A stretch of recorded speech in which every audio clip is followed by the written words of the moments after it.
आज हूँ महाविषुव संक्रांति तथा ओडिया नववर्ष। आज महावीर जयंती, हनुमान जयंती एवं आज संविधान प्रणेता डॉक्टर बी.आर. आंबेडकर जन्मदिन। आज आम सरकार तरफ जो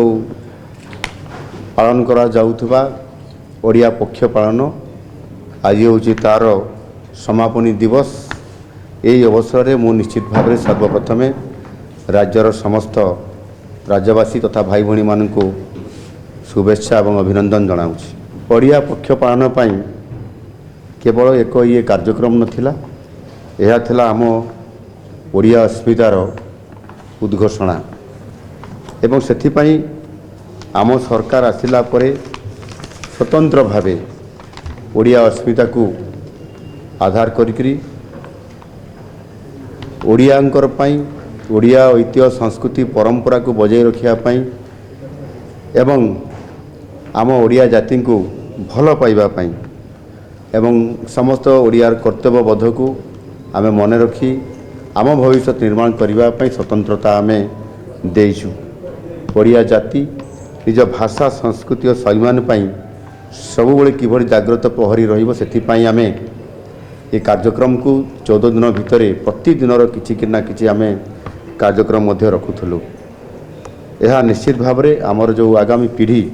जो माने अछंती आम संस्कृति आम परंपरा एवं भाषा सहित ये जोड़िया पाई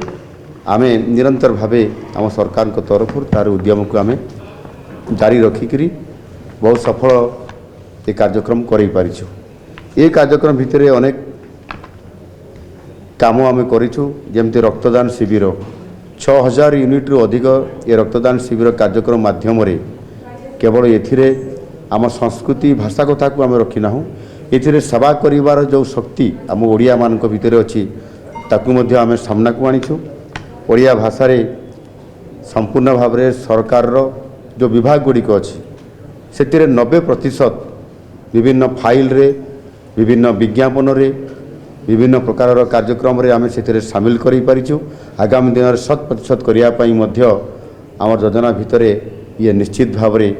सहायक हब। से भली भाव में ओडिया रे कथा कहिबा, ओडिया रे चिट्ठी लिखिबा एवं समस्त ओडिया रे मध्य गप लिखिबा, ओडिया रे कहानी लिखिबा, ओडिया रे कविता लिखिबा, ओडिया रे आमे आमर लिटरेचर को माने प्राधान्य देबा यह उपरे मध्य बहुत गुरुत्व आम सरकार ये पक्ष पालन समय भितर आमे कार्यक्रम करिछु। सर्वोपरि ओडिया खाद्य ओडिया चलणी ये समस्त को आमे गुरुत्व देइछु एवं ता सहित मध्य ये ओडिया पक्ष पालन सहित जोड़ी हेई नथिले मध्य विश्व ओडिया पखाल दिवस पालन करिबा एवं सेथिरे ओडिया खाद्य को ओडियार व्यंजन को सारा विश्व दरबार को पहुँचाइबारे आम सक्षम हो पारिछु। सर्वोपरि जेतेबेले एक विश्व पखाल दिवस पालन अवसर रे आम जेतेबेले आमर ओडिया खाद्य को लेकरी आम 850 किलो ग्राम चाउल ता सहित आम पखाल तैयारी करिवार आमर जो भली भाव में आमर रोषेई करिवार प्रणाली एवं ताहा सहित मध्य 326 प्रकार आम व्यंजन भेज एवं नॉनवेज उभयर जेभली भाव में आम प्रदर्शन करिछु ताहा विश्व गिनीज बुक ऑफ वर्ल्ड रे ये स्थान पाइबा निश्चित भाव में बहुत बड़ गोटे परिचय सृष्टि करिबारे आम इतिहास रचिछु। सेही भली भाव में आमर चालीचलन एवं साहित्य लिटरेचर रे मध्य आम सामना को आनिबा एवं समस्त को एथिरे शामिल करैबा एवं सेथिरे समस्त प्रकार ये कार्यक्रम को आम शामिल करि पारिछु। बरपुत्र मानकर जोठी जन्मस्थान अच्छी से जन्मस्थान मानकरे वंदनीय बरपुत्र नाम रे कार्यक्रम करिकरी तांकर इतिहास तांकर कहानी तांकर वीरत्व एवं त्याग तपस्या एवं बलिदान किभली भाव में से ये ओडिया जाति पाई ओडिया लोकंकर पाई ओडिशा पाई प्राण बलि देइकरी समान संपूर्ण भाव में आज स्वतंत्रता प्रदान करिबारे जो भूमिका नहीं ताहा उपरे वंदनीय बरपुत्र कार्यक्रम मध्य बहुत सफलता देइछु एवं सबु ओडिया युवक युवती मान को लेकर एक बहुत बड़ गणदौड़ कार्यक्रम रखा जो थे कि हजार हजार आमर ओडिया युवक युवती माने भाग नहीं करी सेमाने मध्य ये ओडियात्व को आगक नेबापाई निश्चित भाव में आम सामने उभा होते जहाँकि एमती अनेक कार्यक्रम करने द्वारा ये कार्यक्रम आगुरी हो नाला बरपुत्र मानकर जन्म जयंती पालन करवा भुवनेश्वर जैत भवन में घंटे पालन करले समाप्त हो जाऊला किंतु आम सरकार आसिला परे जोटी बरपुत्र जन्म स्थान उत्कल गौरव मधुसूदन जन्मस्थान होउछि कटकर सत्यभामापुर गत वर्ष आम से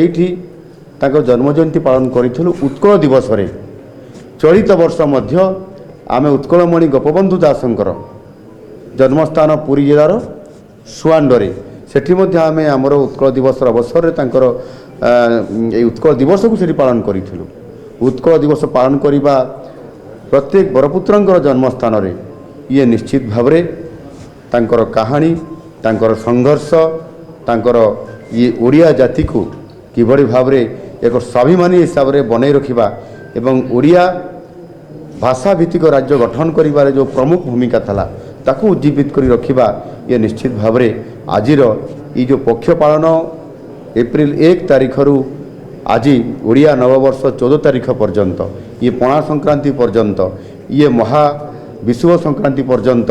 जो कार्यक्रम रखाई ताहा निश्चित भाव में अनन्य एवं आगामी दिन में ये कार्यक्रम माध्यम आम ओडिशा को यशस्वी करइबारे समृद्ध ओडिशा बनइबारे विकसित ओडिशा बनइबारे ये निश्चित भाव में आमको सहाय हेब एवं महाप्रभु जगन्नाथ आमको सही आशीर्वाद दियंतु आम ए कार्य सफलता लाभ करूँ। धन्यवाद। लेटेस्ट न्यूज अपडेट पाई www.nowodisha.com को लॉगिन करंतु।